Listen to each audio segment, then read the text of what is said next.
Go into no contact with your avoidant ex. Do it and do it now. It's essential for you, but it's also essential for them. This is a person that blindsided you, likely discarded you, pulled the rug from under your feet, shattered your heart, offered you no empathy, no closure. You're left picking up the pieces, wondering what it is that you did wrong. They were telling you that they loved you and nobody ever made them feel this way before. And then suddenly they're ice cold, telling you vague excuses like, I can't give you what you need, or I'm just not ready for a relationship right now. Or maybe they're blaming it all on you. You were too needy. You're just incompatible. You like hiking and they prefer water sports. Either way, you're blindsided and you're left with nothing but questions and no answers. So, reaching out to them, chasing a person that did that to you sends you a negative message. And no contact is most essential for you. That's the number one priority. You deserve to be chosen. You don't need to convince someone to choose you. You don't need to beg and try to plead with someone to get them to be in a relationship with you. You deserve love that's not conditional.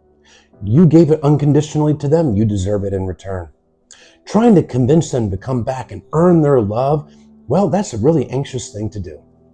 Instead, take the time, go into no contact, and focus on yourself, your own well-being, your own healing.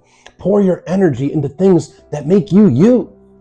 Put it into your career, your hobbies, your friends. Learn new skills, learn new hobbies, learn a new language even.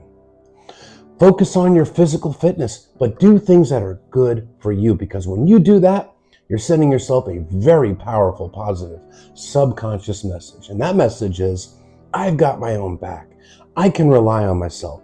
I may be heartbroken, but I have myself and I can pick myself up and make sure that I take care of myself even when it's hard. You are respecting your own worth by doing that. And by not chasing them, you are respecting your worth even more. No contact doesn't mean that you're ghosting them. You can block them if you want to, but you don't have to. It just simply means that you are not the one reaching out to them. You are not initiating communication with them. And yeah, you can do no contact if you have shared financial interests or shared children. You have to talk to them about essential things, but you limit it to that. No personal talk, no chit chat, essential items only. That's what no contact looks like when you do have to communicate with them about certain essential things. Now, no contact benefits them too. You're actually allowing them to experience the consequences of their actions. Because subconsciously, the avoidant expects you to chase them. They expect you to always be an available option to them in their back pocket. That's because you didn't want the breakup. So, it is natural for the person that is doing the breakup to think that the person that doesn't want it is going to be there hoping for them to return. But when you go into no contact, you're letting them realize, oh shoot, I could lose this person. I could lose this person based on my actions. And that fear of actual loss, that you're no longer an option to them, well, that can sometimes be the motivation they need to look in the mirror and actually face their inner issues. The issues they've been running from their whole lives, because that's what avoidants are truly running from. That's why they fear intimacy, they fear vulnerability, they fear this shame being exposed, shame that stems from consistent childhood emotional neglect.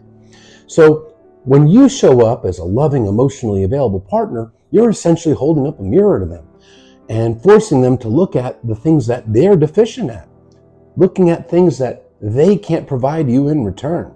So rather than face that, work on it, and heal it and confront it, they run from it and they look to find validation somewhere else. But no contact, you're not enabling that. You're allowing them to experience the loss. They might not. They might just avoid, not deal with it, and distract themselves, or even jump into a new relationship as a source of new distraction and dopamine. You can't control that, but you can control how you show up for yourself. And that's why no contact is so important. You're not enabling them, but most of all, you are enabling yourself to do good things and to feel good about yourself. Show up more secure for yourself, respect your worth, and repair your broken heart. No contact with avoidance shouldn't have any 30-day rule or anything of the sort. It should be indefinite. The burden is on them to reach out to you in a meaningful way and try to repair what they broke. If you're even open to taking them back, you're under no obligation.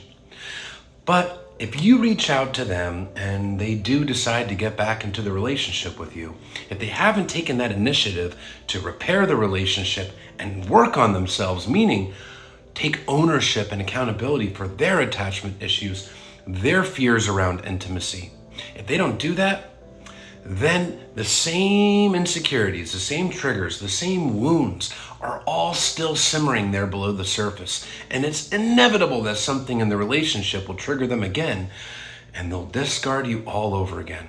Could be something like the growing intimacy, the closeness, any kind of conflict, disagreements, expectations, any normal relationship behaviors. And believe me, the second, third, fourth, fifth discard hurts just as much as the first. So don't reach out to them. No 30, 60, 90-day rule. They either reach out, take accountability, work on themselves in a meaningful way, or you heal and move